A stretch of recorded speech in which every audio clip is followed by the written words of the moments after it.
Welcome back to The Truth About the Market. I'm glad you're here. This is the show where we cut through the noise and focus on what's actually happening in aviation, not the hype, not the headlines, just the truth. And I'm your host, Jason Zilberbrand, and I'm president of VREF. I've appraised nearly every type of aircraft out there for clients ranging from the FAA all the way to private owners. And I've owned, operated, bought, and sold my own planes. So when I talk about this stuff, it's not theory, it's experience. And here's something worth saying up front. This podcast is sponsor free, which means there's no advertisers, there's no companies to appease, and that means there's no incentive to soften the truth. So what you hear today is unfiltered because aviation demands truth and the market punishes misinformation every time. And today's episode focuses on general aviation, but at its core, it's about making high stakes decisions with incomplete data because that's where most mistakes happen. Not in the obvious areas, not in the aircraft itself, but in the assumptions formed before the process even begins. So today we're going to break this into three critical areas. First, we're going to talk about the comparison between the Cirrus Vision Jet and the Epic, because this is not a surface level evaluation of specifications or brochure claims. This is about what you're truly acquiring, mission alignment, operating economics, market behavior, and more importantly, how each platform performs when conditions tighten. Secondly, we're going to talk about how to acquire an aircraft without putting yourself in a compromised position. We're going to talk about where transactions actually fall apart and how pre-purchase inspections work and documentation and financing and deal architecture, the elements that never appear on a listing, but ultimately determine whether a transaction closes cleanly or, guess what, it unravels late in the game. And thirdly, we're going to talk about how to build a credible aviation network, a Rolodex, if you will. Because if your process depends on search engines and message boards or whoever happens to respond first, you're already operating at a disadvantage.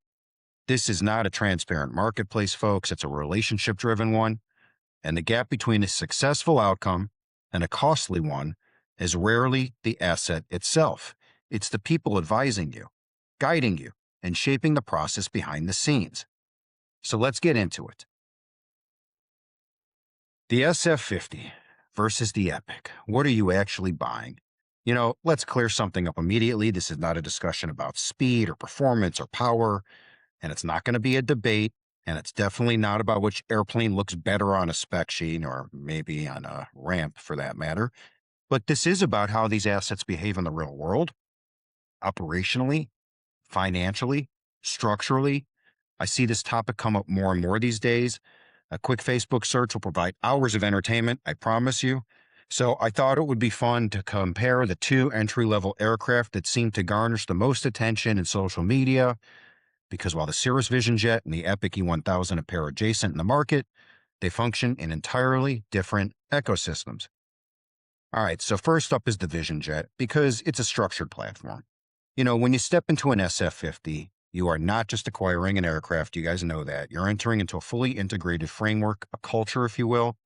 What you're really buying is a standardized operating environment, a super deep developed training pipeline, a robust support network, a clearly defined resale audience. It's the closest general aviation has come to a packaged aviation product designed, supported, and managed with consistency across the fleet. That consistency shows up everywhere. Owners consistently point to the same attributes: a quieter, more refined cabin experience, ease of ingress and egress, and movement in flight, safety architecture that includes caps and automation layers. And that matters, not just emotionally, but economically. It also matters for your family. When these decisions become super important and you're sitting at the dinner table, these things make a difference. From a valuation standpoint, the Vision Jet benefits from a predictable trading behavior. It has a market. It has a wider pool of qualified buyers. And its easier accessibility for insurance and underwriting is really a pathway that has allowed it to become a successful platform. There's also a psychological component. Buyers, and more importantly, their families, they understand it, right? They're comfortable with it. That comfort translates directly into liquidity. But that structure comes with trade-offs. So what are you sacrificing? Let's talk about it. High-end performance, payload flexibility, mission adaptability? Absolutely. The SF-50 is a rather small aircraft. Payload is not one of its strong suits, and neither is its mission profile. You can't go very far. You certainly can't take a lot of people with you. It's not going to be the plane you go around the country with your buddies and go golfing. But it's an aircraft built around control, accessibility, repeatability, and it's an entry-level jet. So let's shift now. Let's talk about the Epic, because it's a capability-driven machine. And that's how the perspective shifts, because the Epic is not packaged. It's not standardized in the same way. It is at its core a high-performance aircraft that demands competency. What you are acquiring here is fundamentally different. You get speed, climb performance that materially exceed the vision, a mission flexibility profile that will allow you to go greater distances with more payload, and a narrower, more experienced ownership profile. And that distinction is not subtle. It defines everything about the ownership experience. Real-world feedback reflects this clearly. The Epic is routinely described as the pilot's plane, one that rewards skill but punishes inattention. It delivers exceptional performance, but it does not insulate the operator from decision-making in the same way. That has direct implications. For one, financing can be more restrictive. I'm not telling you can't get it financed. I'm just telling you that there's people out there that do it and specialize in it, and it's not going to be a widely recognized platform. Insurance. This is a big one. Underwriting is often harder to get. It's tighter. And then the last one, which I think is probably the elephant in the room, is the resaleability, because it's going to require a more targeted buyer with the right qualifications. It's not a widely recognized platform, but that is changing. And even operationally, the aircraft demands more. It's faster, but that speed compresses decision cycles. It's capable, but that capability assumes proficiency. So look, for the right owner, someone with clarity of mission and discipline and execution, it is an outstanding platform. I'm a big fan of it, but it's not forgiving. And that's where buyers get it wrong. Most buyers approach this comparison incorrectly, which is why all the Facebook chatter is kind of humorous, because they focus on cruise numbers and range figures and acquisition cost. And I say, who cares? Those metrics are easy to measure and easy to misunderstand. But what they need to ask, the better questions, what does it look like when I want to sell it? And who's the next owner going to be? And how does the aircraft perform when the market is poor, when the conditions tighten? Because that's where the divergence becomes obvious. Look, folks, when liquidity contracts, the vision jet tends to hold. I mean, let's just be honest. Transaction flow remains relatively stable because the buyer base is broader and more accessible. And the Epic behaves differently. The spread between bid and ask widens. Time on the market widens, and outcomes become more variable.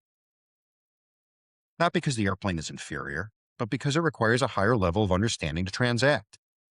One is supported by infrastructure, and the other is supported by expertise. So here's the bottom line, guys. The Vision Jet is a market-supported platform. The Epic is a performance-driven platform. One prioritizes accessibility, standardization, and liquidity. The other prioritizes capability, efficiency, and pilot engagement. And if you don't recognize that distinction, you're not making a decision, you're taking a guess. This episode is powered by VREF, the standard in aircraft valuation. Whether you're buying, selling, financing, or just trying to understand what your aircraft is really worth, VREF it. VREF Online gives you the data that accurately drives decisions, not opinions, not listings, not guesswork. Please, not AI. Go to vref.com and VREF it before you make the call. Okay, so let's talk about part 2. I think this is going to be a fun one. It's how to buy an aircraft without blowing your brains out. Because let's be direct. Most transactions don't collapse because of valuation disagreements. They fail because the structure is flawed from the beginning. And by the time that becomes obvious, it's too late to fix. The LOI determines the outcome. The letter of intent is routinely treated as a formality, and that assumption is costly because the LOI is not a placeholder. It's the foundation of the entire transaction. Look, guys, it establishes the scope of the evaluation you're going to do and the standards of acceptance. And more importantly, the financial responsibility for discrepancies and the framework for resolving findings. You got to understand the LOI is designed to prevent conflict. And when conflict arises, you have a framework. You have things to resolve the conflict. It's in writing. It's agreed to by both parties. Now, I'm not telling you it's going to solve all of those conflicts, right? Certainly not going to stop a lawsuit if two parties can't agree. but what it will do is give you a roadmap to closing. More importantly, if the elements you're talking about are vague, undefined, one-sided, you basically already surrendered control. And by the time the aircraft reaches the inspection, you're not negotiating position. You're negotiating that is basically largely predetermined based on a lot of mistakes you made.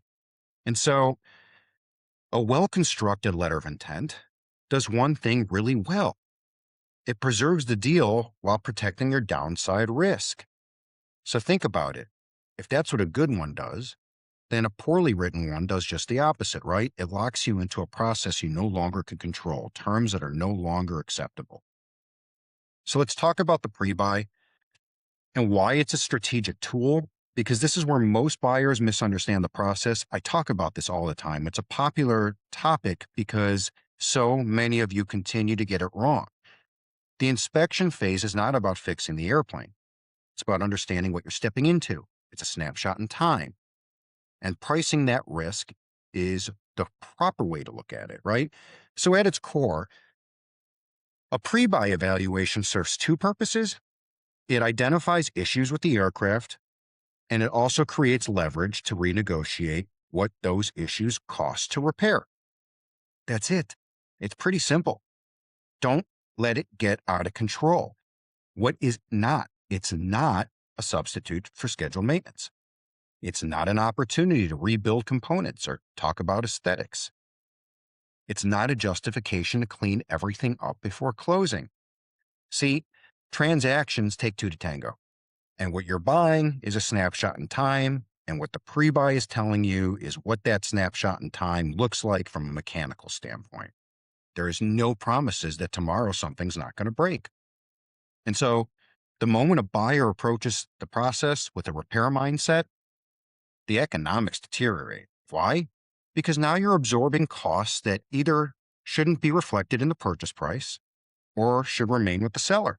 And disciplined buyers separate discovery from correction. Let me repeat that. Disciplined buyers, they separate discovery from correction. They quantify the exposure, they adjust their terms, they renegotiate, and they move forward. Or if they can't, they walk away. Okay, let's talk about step 3, documentation, because it drives values. It doesn't drive cosmetics as much as people like to talk about it. And here's a reality most people resist. The paper matters more than the plane. You can have a visually pristine aircraft with incomplete records, and it'll be discounted aggressively. You can have a well-used aircraft with immaculate documentation, and it will trade quickly. Because lenders, insurers, and future buyers are not evaluating the appearance, they're evaluating continuity. Gaps in the logbooks, missing entries. Guys, it comes up every day. I look at 2 or 3 aircraft a day where the buyer is coming to me and saying these logs are missing, or there's inconsistencies. And what does that do? It introduces uncertainty. Uncertainty kills transactions. Most of the time, I tell people to walk away because it shows up immediately in 3 places. Whether or not you can get financing, whether or not you can get insurance, and whether or not you can resell the aircraft. So why do you want to create problems in your life that don't exist? Because you want to buy an airplane. It's just the craziest thing in the world. Look, none of this is going to be visible in the listing. That's why you have to do due diligence. And this is where inexperienced buyers get blindsided. They fall in love with the presentation of the plane only to discover later that the asset is functionally impaired or the market doesn't exist. Okay, step 4, capital. Because you know what, guys? It's conditional. It's not assumed. There is a persistent misconception that funding will simply be available. It's not like buying a house. That assumption does not hold in aviation. There are no guarantees that lenders are just going to step up and give you money to go buy an airplane. Lenders are not just evaluating the borrower. They're underwriting the entire equation, the aircraft, your financial profile, the market, and how do they get out if something bad happens? We don't talk about defaults. It's going to be a future episode because defaults and repossessions are the reason why we do all the belt and suspender stuff up front. That's why lenders go through compliance. See, each component's got to align. If any one of them doesn't, it introduces risk. And if there's excessive risk, that means the deal's going to fall apart. This is particularly evident in segmented markets. For example, when an aircraft with broader adoption or standardized support networks tend to move through underwriting more efficiently, platforms with smaller ownership bases or highly operational complexity, they often encounter friction. Those small aircraft companies that make kits that you never heard of, most lenders haven't either. That's why they scrutinize it.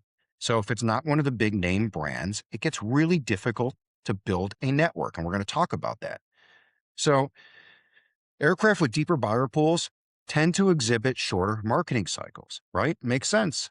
And tightening pricing dispersion. That also makes sense. While more specialized assets can experience longer exposure and greater variability in outcomes. It's not theoretical, guys. This is how capital behaves. You know, I think it was last episode, maybe it was the episode before, and I talked about the listing price is not reality. And this is where buyers just get crushed. They get roasted in the market. The number you see online is not a transaction. I actually heard of a broker the other day that did a back-to-back on a business jet and made a couple $1,000,000. That is a perfect example, right? It's a positioning strategy. What does it do? It reflects seller expectations, broker framing, market sentiment at a moment in time. What actually defines value is what survives that: the inspections, the underwriting, the negotiation dynamics. See, that number is often materially different. And in a shifting market, the gap, it's going to grow, it's going to widen. And that's why you see aircraft sit longer. And then you see adjustments, but those adjustments aren't made publicly. And you see deals that never close and they never get reported. And that's the part most people miss. The visible market is not the real market. So here's the bottom line. If A, you establish control at the letter of intent stage, and B, use the inspection phase to quantify, not fix risk, and then C, prioritize documentation over aesthetics, and then D, validate capital before committing to purchase, and then E, ignore headline pricing, you're going to do what? Operate with leverage. And if you skip any one of those 5 steps, you're not executing a strategy. You're reacting in real time without protection in a market that does not forgive mistakes. Okay, on to another topic. This one is close to my heart. It's honestly because I get bombarded with questions all the time, and I love helping people. It's one of the things that drew me to this business. But at the end of the day, I think it goes without saying, my parents' generation was really good at having a Rolodex, and my kids' generation will have no clue what a Rolodex is. So we're going to talk about what a Rolodex is for those that are under the age of 40. At the end of the day, there's another layer to this that most buyers don't fully appreciate until they're already in the seat. Your network doesn't end at closing. Your network, that's a Rolodex. Back in the old days, you used to have a place to staple business cards, and it was like a flip a file. And you would go from A to Z, and that's where you would have basically what you have in your phone, your contacts. It was called a Rolodex.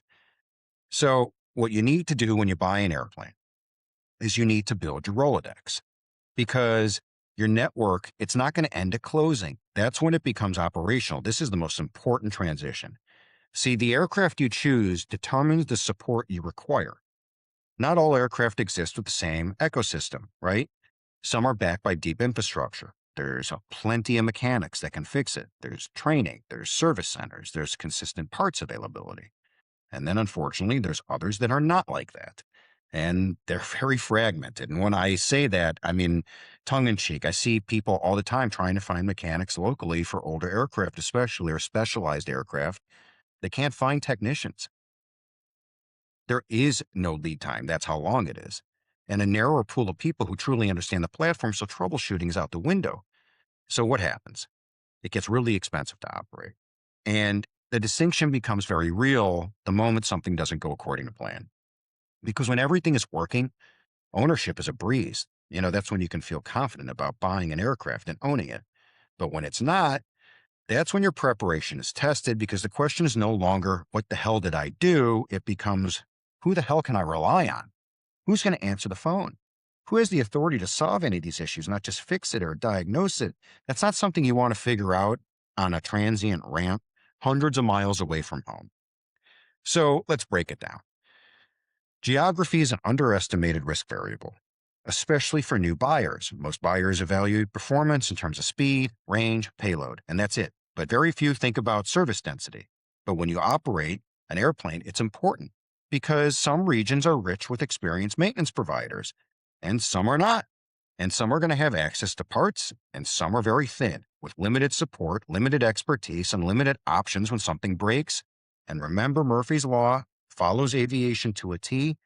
If something can go wrong, guess what? It will. And when you're operating in a thinner environment, small problems escalate quickly. Downtime can be a big problem. You could be stranded from home, right? That's when the decisions get compressed. That's when your network stops being theoretical. That's when all this becomes critical. So instead of searching, what you need to do is activate, right? You already know who to call. You already know who to trust. And that's what we're going to do here. So pre-purchase versus ownership, different disciplines. Before acquisition, your focus is defensive. You're structuring the deal. You want to identify the risk, then protect your downside. But after closing, the objective should shift completely to a 180. Now you're managing the asset. So what does that mean? It means you got to have a disciplined maintenance strategy, selecting and overseeing vendors to choose, controlling costs. And that means doing so without compromising dispatch reliability or the quality control. And then you got to preserve long-term marketability because every decision you make right now, it's going to have major consequences. Anything you defer, anything you don't document, anything that becomes reactive, it's not going to disappear. It's going to be in the records forever. They accumulate and eventually they show up in one of these places. An increased operating cost, reduced availability to the airplane, or a lower exit strategy with a lower value. So let me give you a little inside strategy here. I'll pull back the curtain because there's some things that experienced owners do differently. Seasoned operators, they don't just fly the plane, they manage the system around it. They know with precision who their primary maintenance providers are. More importantly, they know who their backup is when their provider that they normally rely on fails them. And they know who to call when they're AOG in a place away from home. They also know which advisor to involve before approving major work and how every decision impacts long-term positioning.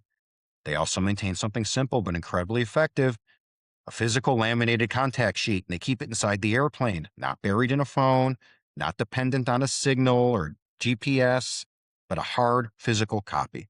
And when you're in an unfamiliar location, under time pressure, dealing with the real issues, the last thing you want to do is scroll through contacts or rely on memory under pressure.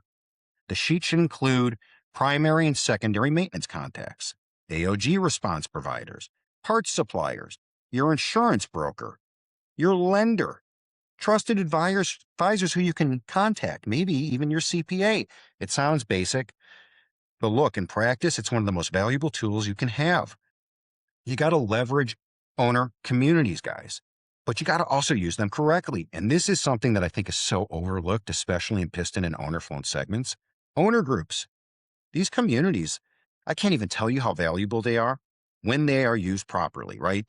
So what they do, they provide real-world operating insight. You can get immediate feedback from people that actually own the aircraft. You get troubleshooting and practical solutions to all these common problems that you're going to face. And guess what? If you're traveling and you run into a problem and it's 2 a.m. in the middle of nowhere, guess what? You're going to be able to call one of these people and they're going to reach out and they're going to help you. Because I really doubt a shop in that region is going to do anything unless it's normal working hours, right? But there's a distinction. You should rely on these as supplemental resources, not replacements for your core network. I think they're useful for perspective, not decision-making authority, and that's the mistake. You can't treat crowdsourced input as definitive guidance. I know a lot of companies out there, they do the same thing. You got to be careful. It's not, it's directional. Your primary network still drives the outcome. If you're looking at an aircraft and wondering, what is it actually worth? Well, don't guess. VREF it. VREF Online gives you real-time data. It gives you quarterly updates, coverage across more than 900 aircraft models. That's like 5 times more than anybody else in the market. Built on how the market really does behave, not how it's advertised. And this is the platform that every lender and insurance company and serious operator relies on when the numbers has to hold up. So go to vref.com and VREF it before you make a decision. So here's my final thought. Buying the aircraft, it is a transaction. Operating it is a long-term discipline, and the difference between controlled ownership experience and a reactive one is very little to do with the airplane itself. It comes down to preparation, comes down to access, and then finally execution. And ultimately, who can you count on when things don't go as planned? Because in aviation, problems don't announce themselves in advance. Remember Mr. Murphy? They show up uninvited, and when they do, it's Christmas Day, it's Thanksgiving morning. You're not ready, and you're exposed. You know, general aviation is one of the most rewarding areas in aviation because it is real. You know, the exposure isn't obvious, but it's also one of the most unforgiving. It doesn't show up in the aircraft. It doesn't show up in the listing. It lurks beneath the surface, inside the process, the structure, the gaps of information that most people never see until it's too late. If you understand what you're acquiring, if you structure the transaction with discipline, and if you surround yourself with the right people, you can operate in this market with confidence and control. But guess what? If you don't, the market will correct you, and it won't do it gradually. It will do it through cost, through time, and through decisions that can't be undone. That's the difference, not the airplane. It's the approach. If this episode resonated with you, share it with someone navigating a deal today. And remember, this podcast exists for one reason: to analyze aircraft as capital assets, without brokerage spin and without manufacturer narrative. And lastly, when you need an accurate, defensible, data-driven value, there's only one name in the industry to trust, and that's VREF. Visit vref.com to get started today. I want to thank you for listening. I'm Jason Zilberbrand, and this is The Truth About the Market. Until next time, fly safe and stay smart.